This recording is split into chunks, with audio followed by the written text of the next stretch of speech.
Hello, I'm John Klobuchar with InEight, and I'd like to welcome you to our latest webinar. Today's webinar is titled How to Estimate in the New Normal.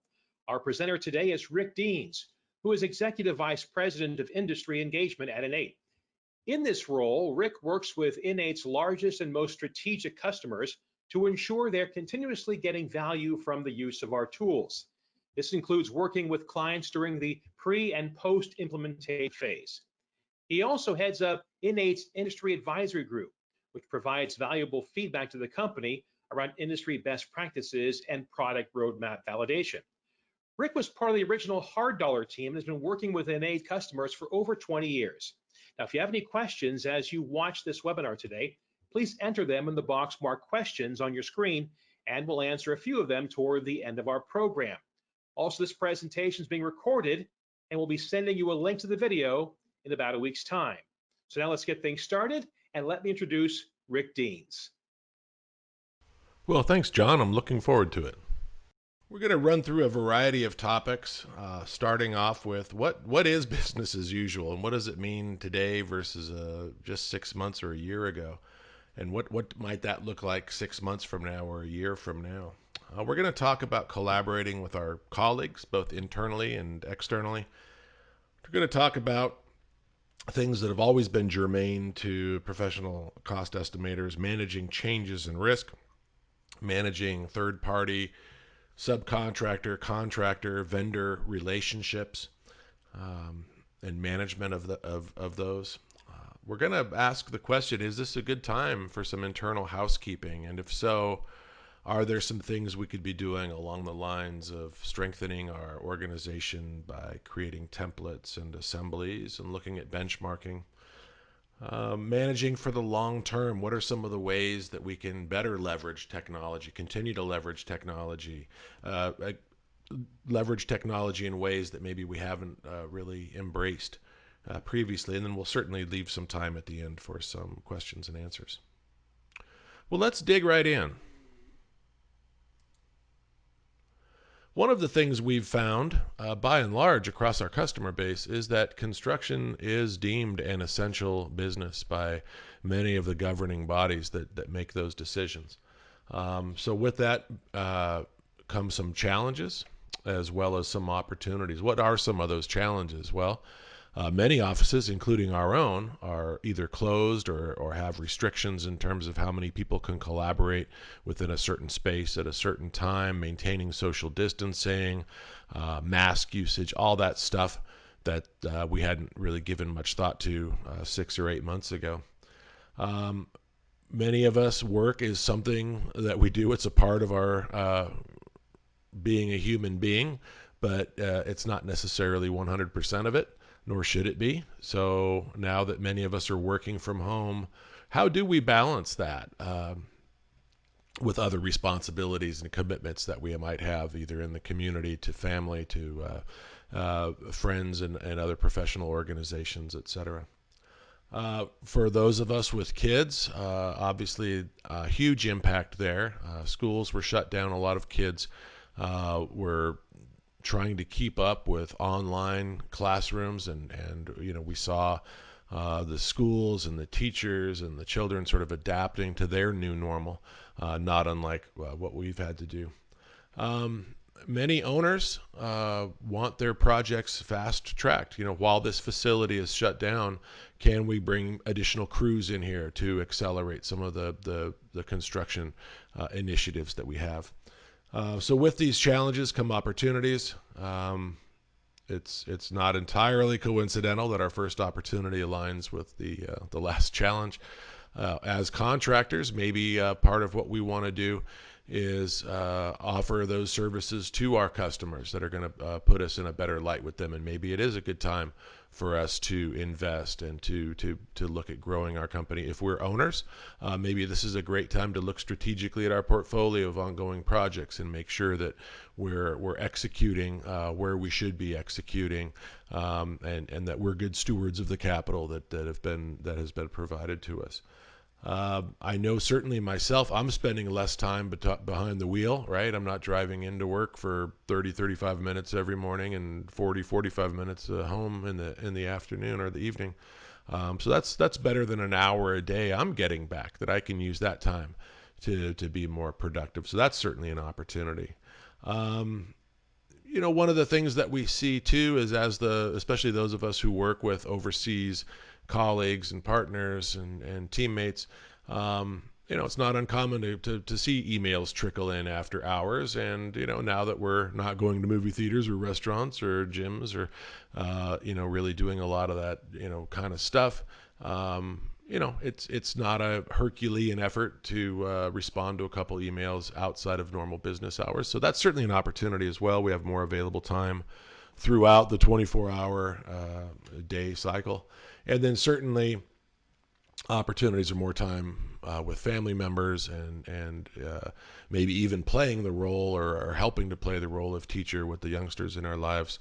And just anecdotally, in talking with a lot of our customers and colleagues, it seems like people have been taking advantage of getting that lingering project around the house knocked out. I certainly know I have.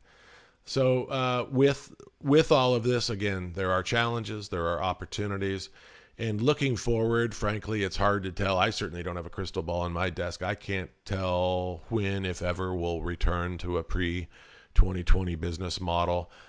It seems as if the experts in these fields, their opinions vary. So my motto is I'm going to hope for the best, but I'm also going to plan for a less than ideal scenario so that I'm not caught unaware if things change one way or another. So let's get into sort of the nuts and bolts of some of this collaborating with colleagues.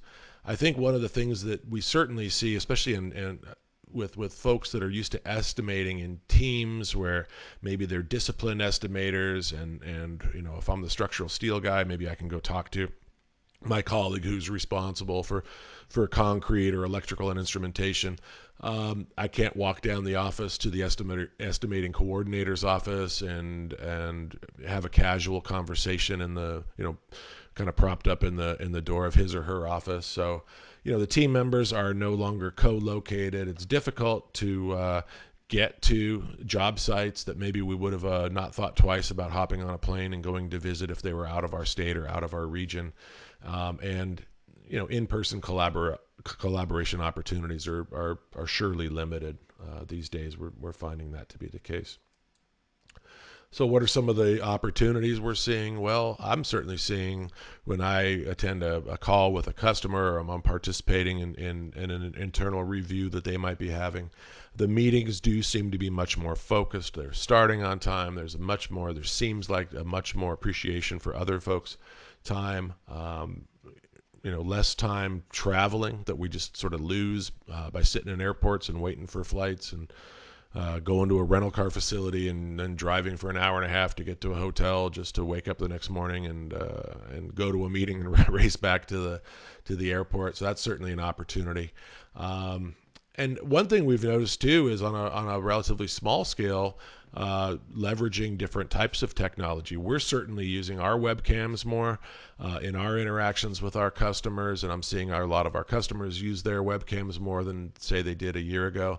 And just a personal note on this, I know just from experience, a modest investment in some ancillary hardware, a webcam, a microphone, can go a long way toward really being able to solidly communicate with our teams. So as professionals, it's important that we're doing that kind of stuff. So maybe if the webcam or the microphone that came with your company issued PC isn't the greatest and you don't feel that it presents you as well as you should be presented, maybe a modest investment in a webcam or a microphone would be a good idea. And then looking forward, I certainly think that communication skills are going to remain crucial. They always have been, but especially now, we can't get in the same room with somebody, walk over to the whiteboard, use body language, interpret their body language. We're really going to have to focus on communications. And we're certainly going to see technology play a larger role in business functions where maybe it wasn't fully leveraged before. But certainly the automation of mundane tasks and details, and being able to create repositories of information that can be leveraged later, that's going to become huge in this new normal. So let's talk about some nuts and bolts of estimating. Ever since I got into this world over 20 years ago, estimators have always been concerned about managing through changes and managing risk. What are some of the things that we can do to leverage technology to help us out here? So, if we're all sitting in the boardroom together and we've got our laptops out and someone's presenting on the big screen and we're making changes to this cost estimate, we're all in stride. We're all in lockstep as we're making these changes, and there's a flow to it and an energy to it. I mentioned earlier that some of us are taking advantage of, not going out to eat or going out to movies. And maybe, at the end of my working day at 5 o'clock, I unplug for a bit. And the next morning I come back at 6:30 or 7, and this cost estimate that was at $30 million when I unplugged last night is now sitting at $45 million. Well, what happened? Sometimes it's hard to tell what happened if we're not all sitting in the same office. So we're going to take a look at some of the capabilities within Innate Estimate specifically to help us answer some of those questions. We see this a lot as a capital project, for instance, is going through its stage gates or its funding approval processes. Can we easily explain to our higher ups why a project budget has morphed? Are we able to pinpoint where those changes are and when those changes occurred and what was driving those changes? So again, we'll show you some ways of staying on top of that within our estimating platform. Risk and contingency. This is something that we've seen, since the pyramids were built and the Hoover Dam was built, right? Known unknowns. We know we're going to run into something. We don't know exactly what it is or when it's going to happen or where it's going to affect us on the project, but you better be certain something's going to happen, right? So lots of different ways of accounting for contingency. But now in today's world, we might want to look at some additional things. For instance, many of our customers are telling us that, they're spending more time on safety protocols and disinfecting tools and equipment throughout the day, and really enforcing social distancing, which might slow down productivity in the field. So we're going to take a look at some things in our tools that can really help this. And then finally, another point on this is, in the paradigm where I can walk down the office corridor, and I can get an approval, or I can get something reviewed, or I can get something looked at by my colleagues. Again, that's a little bit more difficult in today's day and age. So I'm going to show a couple of things in the software that might help us do this. So we're going to talk about changes. We're going to talk about scope definition, risk and contingency, and we're going to talk about checklists. So I'm going to flip over to the actual software application, Innate Estimate, and I've got a project here that we can take a look at that's going to help us with some of this stuff. So in terms of what changed, those of you who are familiar with our software application, you know that we've got this changes register. It's really an audit log that runs automatically in the background once you turn it on. And what it does is it captures any change that affected the ultimate value of the estimate, whether it's a price or an internal cost. And it collects that information. It shows me which user made the change, when the change was made, what the change affected, and it gives me some before and after values. And if I were to look at the details of any of these changes specifically, I can really dial down and see what it did to the net value of the project, what it did to my cost breakdown structure by category, the impact on a specific item of work, and even down to what did it do to our hours that we had in the estimate. So lots of different ways I can assign other attributes to this, including putting notes in. That's one thing you're going to hear me say a lot during this presentation is these data fields exist for a reason. It's super important, especially when we can't sit in the same room as our colleagues to provide justification or rationale behind these changes, right? And we do that through listing our assumptions in these notes fields as well as other data fields that might be helpful to us as well. Scope definition. Let's take a look at that one. So again, I'm going to leverage a data field here in the tool. I've renamed one of our tag fields to help me understand when this scope was introduced to this estimate. And you can see on the drop-down list for this data field, I can say that this was either part of the initial business plan. This was something that was already considered as we were putting this together. Maybe it was a change that we introduced after the budget had been approved. Maybe it's important for me to be able to differentiate between the stuff we was part of the original a set of had been approved. Maybe it's important for me to be able to differentiate between the stuff we was part of the original a set of assumptions and then the stuff that was subsequently added. And then maybe there's even a status value for those things that were added after we begun getting this project off the ground in the field. So again, in my example, I've got 3 different ways I can label these things.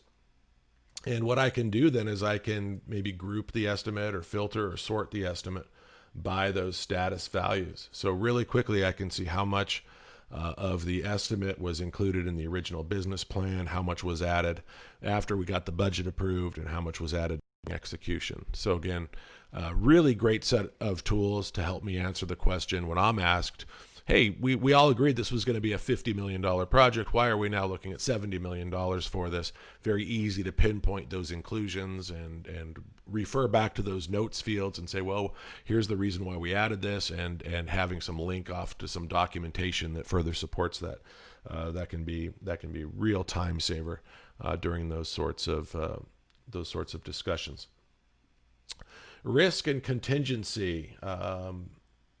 Many of you will know that within Innate Estimate, we can create what we call dependent cost items. These are cost items where we would typically set up some sort of percentage that as the estimate is changing and as those labor and equipment and materials dollars within the estimate are going up and down, we can assign some percentage of those to help us offset unknown costs, maybe by doing some contingency. So, if for instance, I feel that I'm going to experience maybe some escalation on my materials prices, or I want to at least have some coverage for that. In this case, I've got $15,000 of equipment costs. I've said I want that to attract 30% of a contingency, and now I've added $4,500 to the estimate to account for that. And you can escalate cost categories, even the individual components of the cost categories. You can escalate those individually as well. So a really powerful tool. And again, most of our customers have been doing this, but why wouldn't we do this for commodity prices of things that yesterday were relatively available and relatively inexpensive? That might not be the case tomorrow, as we've all seen with various types of household products here in the last 6 months. A review step. Does it make sense for us to label whether or not a particular activity or a set of activities has been reviewed? So again, I've just used another data field for this. So many of these have been reviewed. Some of them have not been reviewed. Some of them are in the process of being reviewed. So very easy for me to filter my estimate down. And again, on the theme of concise, focused meetings, right? I know I'm going to be going in and talking to a colleague about the review process on this estimate. Does it make sense to list those things out and just filter on the ones that are maybe in process and see if we've reached conclusions on those?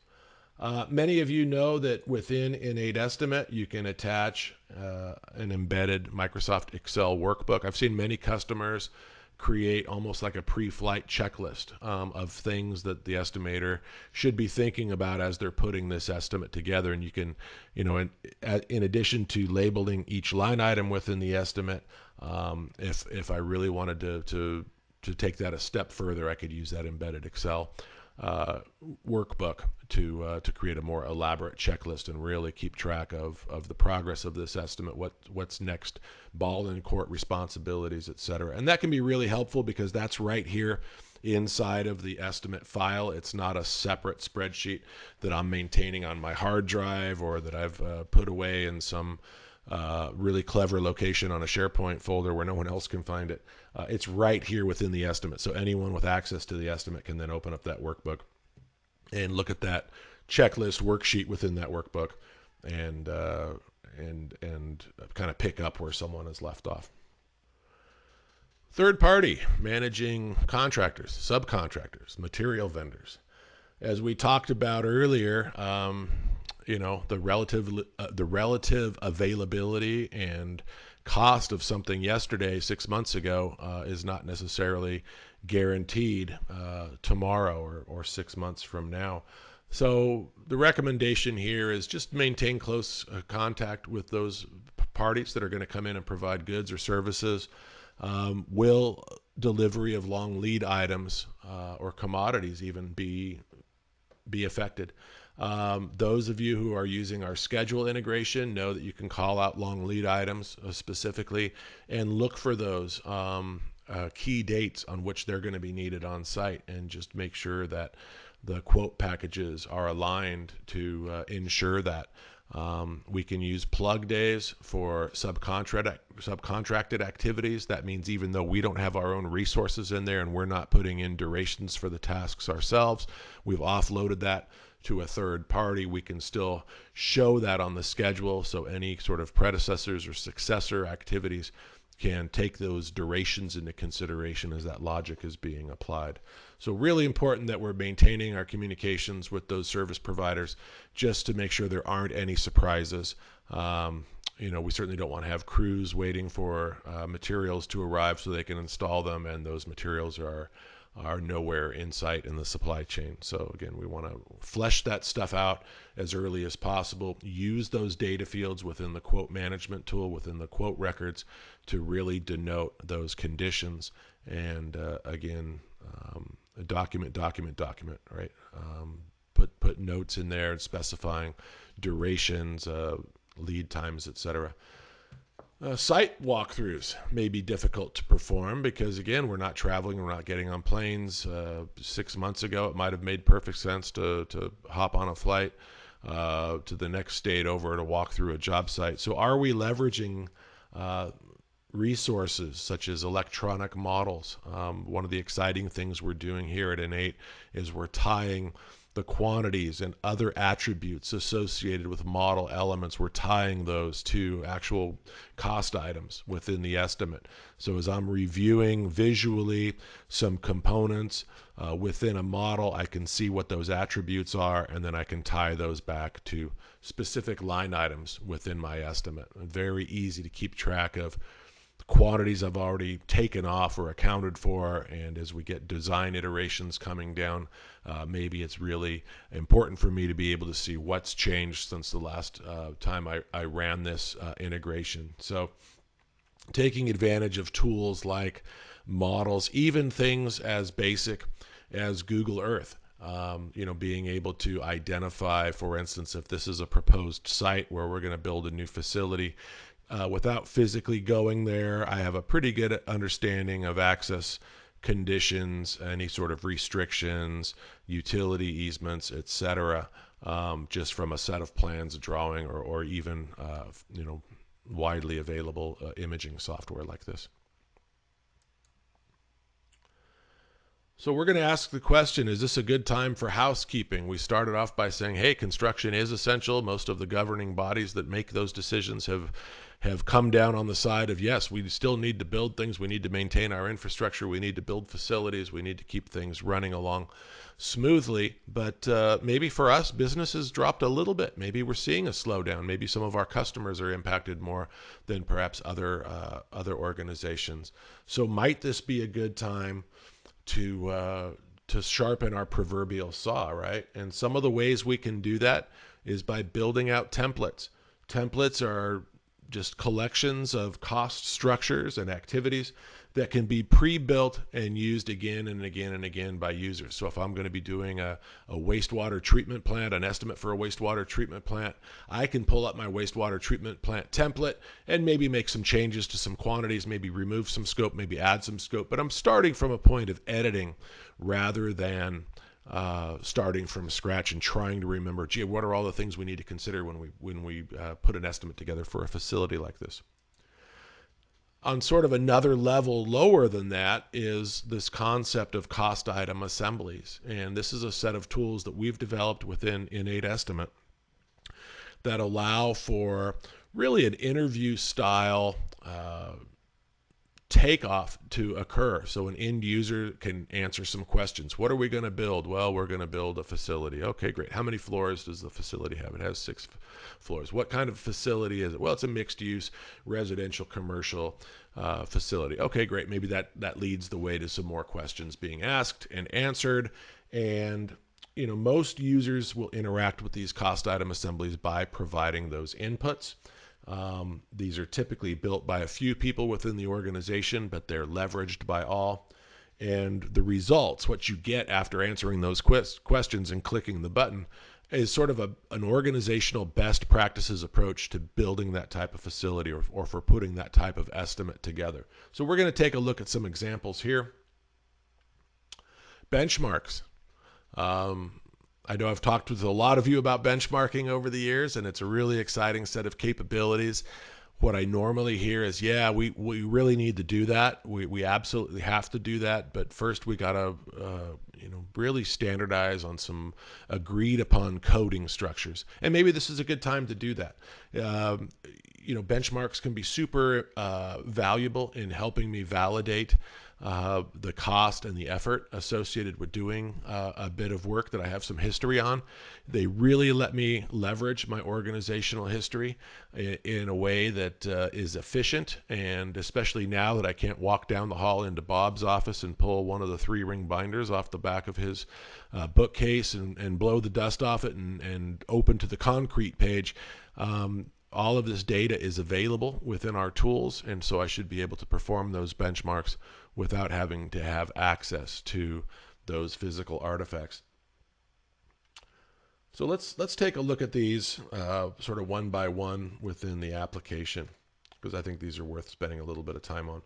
When I create a new project, there is a way for me to create a new project by copying a template. So when I say, okay, great, I want to create a new job and I want to copy it from one of my templates, this is a list of my templates. So maybe I have templates for different types of transmission lines that we're going to be building. I've got a template in here for a refinery turnaround.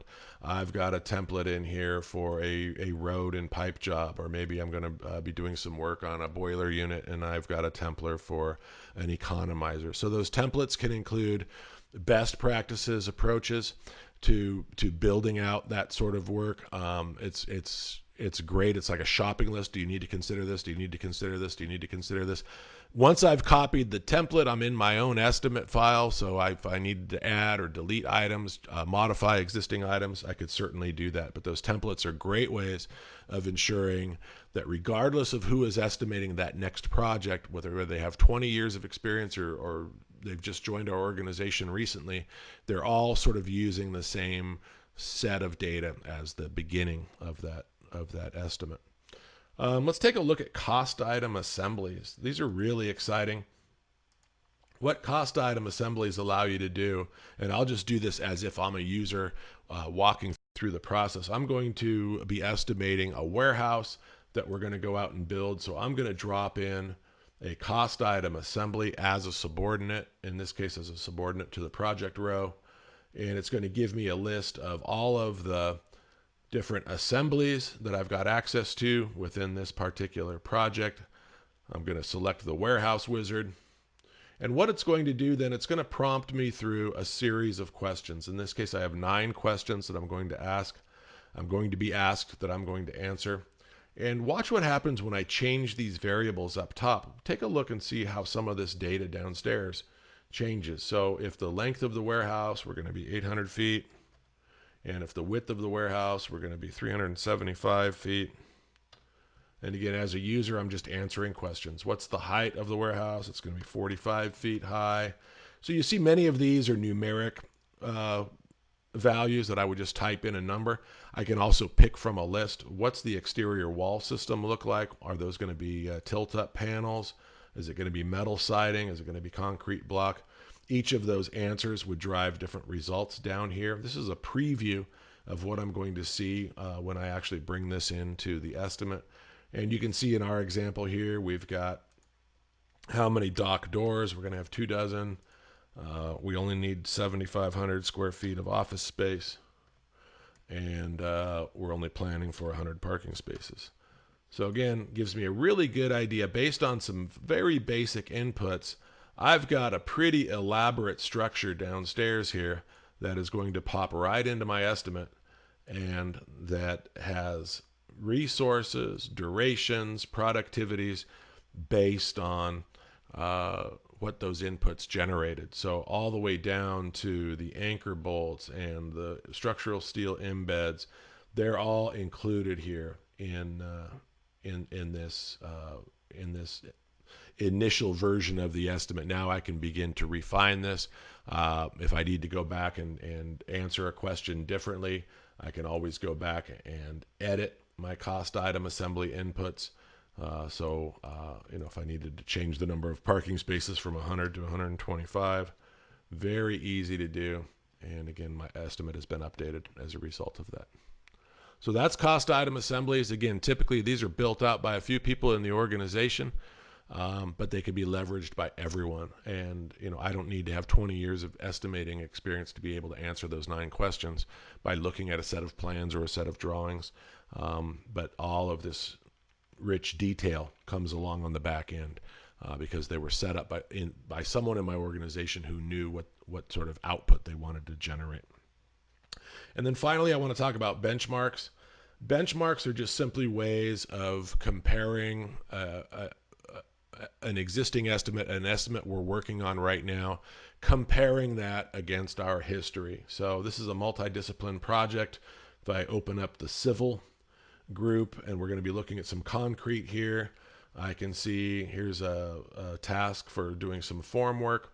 I can open this up, excuse me, and I can see the crews and the productivities and the unit rates that I've come up with in this estimate. But perhaps more importantly, I can see how this estimate, represented by this white diamond, compares against my organization's history for performing this type of work. So these sort of green circles, these are the previously estimated data points. So I can see, with reference to this type of work, what I estimated work was going to cost for a certain quantity, what it actually came in at. That's the blue triangles.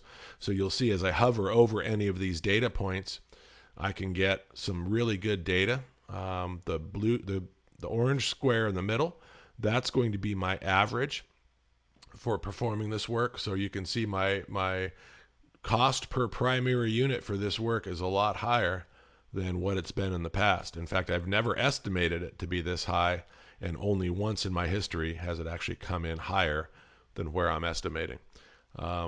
What's really nice about this is you can set filters, and you can determine which projects you want to use as a basis of comparison based on project level attributes. So again, if I were going to be estimating a wastewater treatment plant here in the Southwest US, I may only want to look at similar projects. I may only want to look at wastewater treatment plants in the Southwest. I might want to organize those by a geographic area. I might want to organize those by date. I might want to organize those by client, engineer, contractor, etc. So these are the syntax of some of the filters that I've used.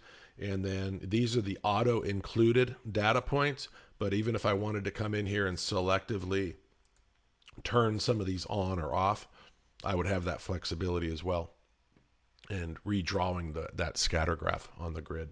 So very powerful set of tools. And again, one of the things that pops up in conversations with customers about this is, well, it's just we need to develop a logical coding structure that's going to allow us to call an apple and an orange and a pear. And this might be a great time to do it. If we are experiencing some downtime, let's maybe sharpen the saw organizationally. So looking forward, how do we manage through this? How do we keep our eyes on the road ahead and not get bogged down and frustrated with every little detail that pops up?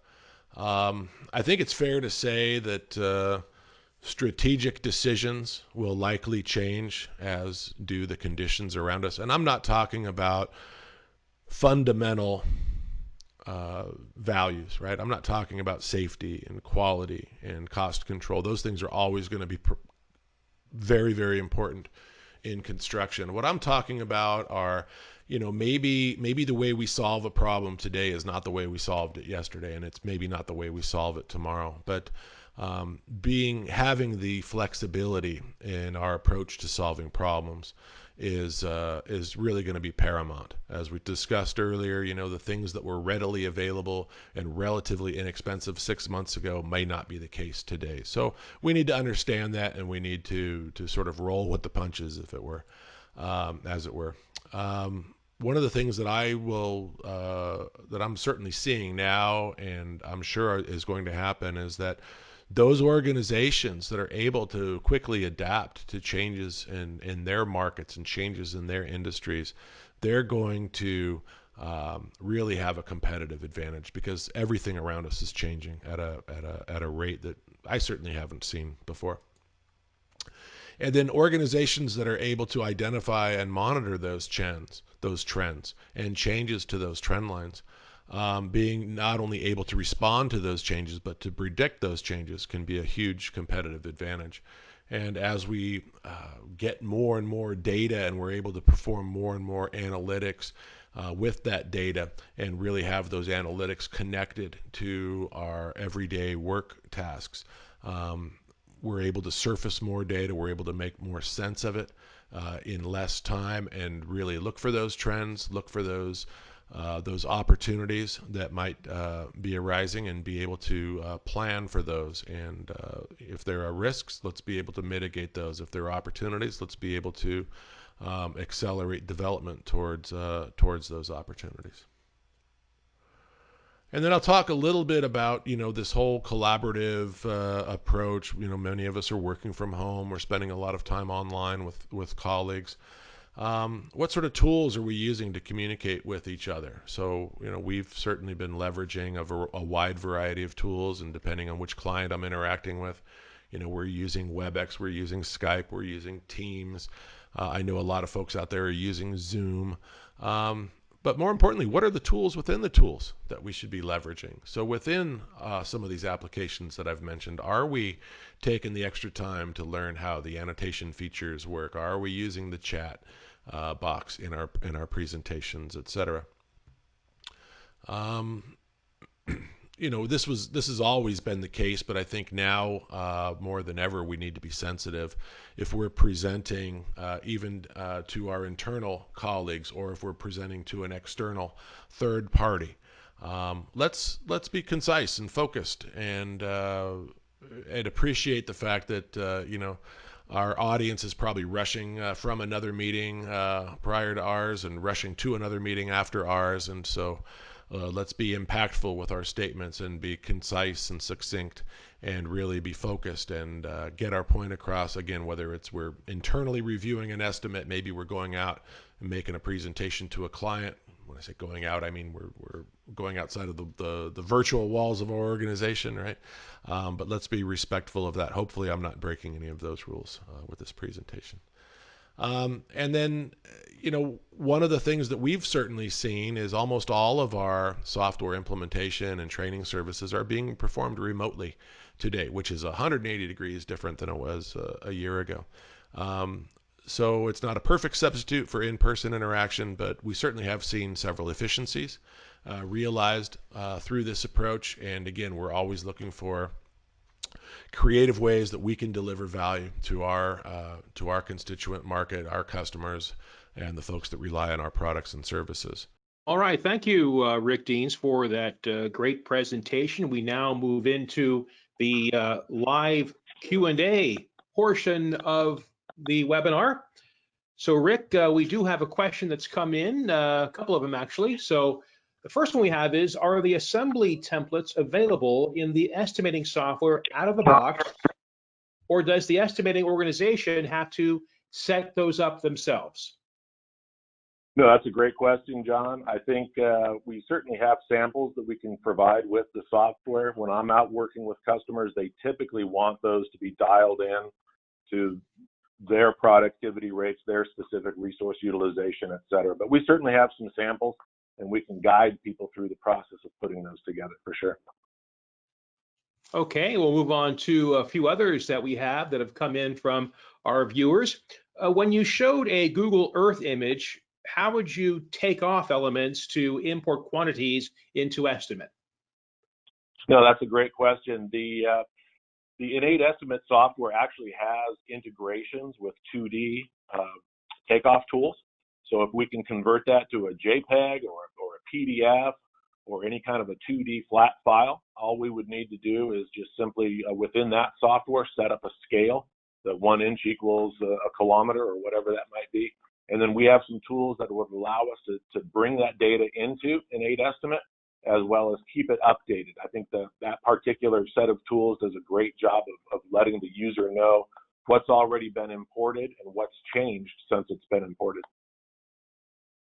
Okay, thank you for the question, Ross, earlier. Joshua has a question. How do you set up a contingency percentage add-on setup like the one that was demonstrated? Yeah, we would use what we call dependent cost items.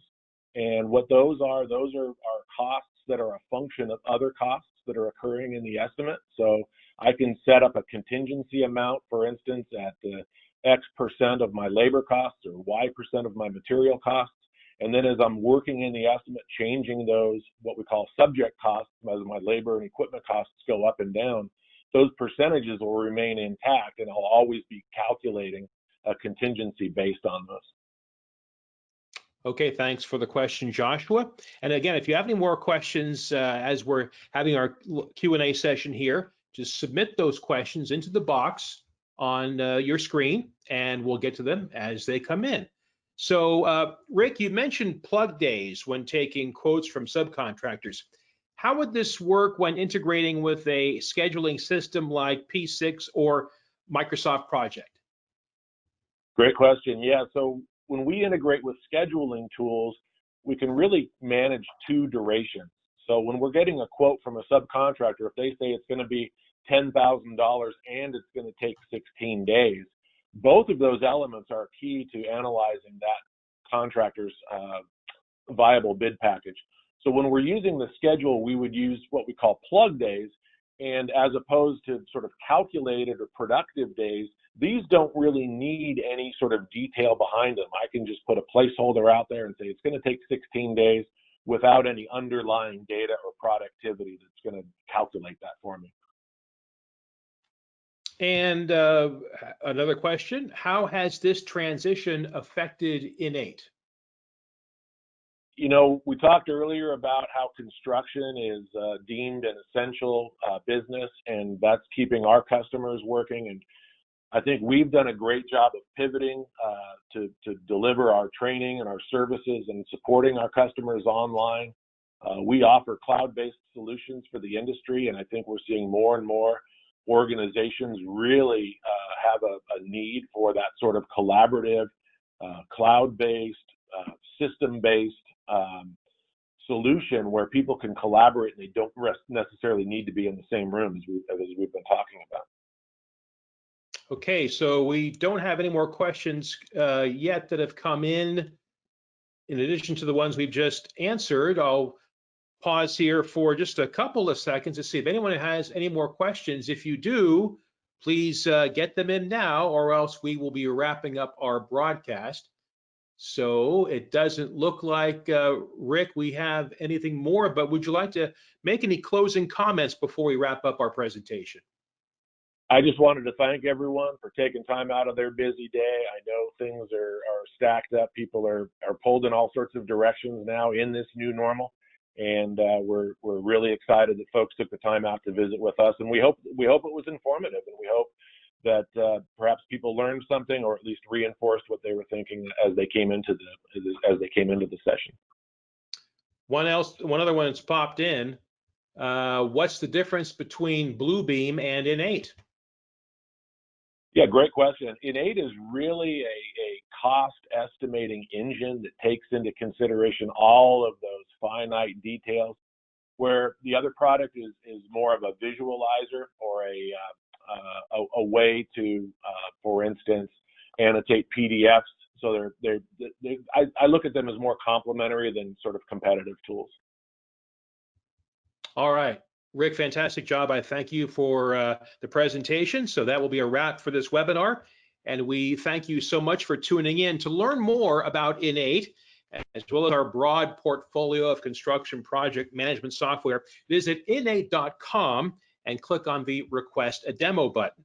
And if you'd like to see a schedule of upcoming webinars, we do lots of them here at Innate, visit InEight.com/webinars. And you'll see a complete listing of all the things we have coming your way that you could enjoy. Thank you for watching. This concludes our presentation.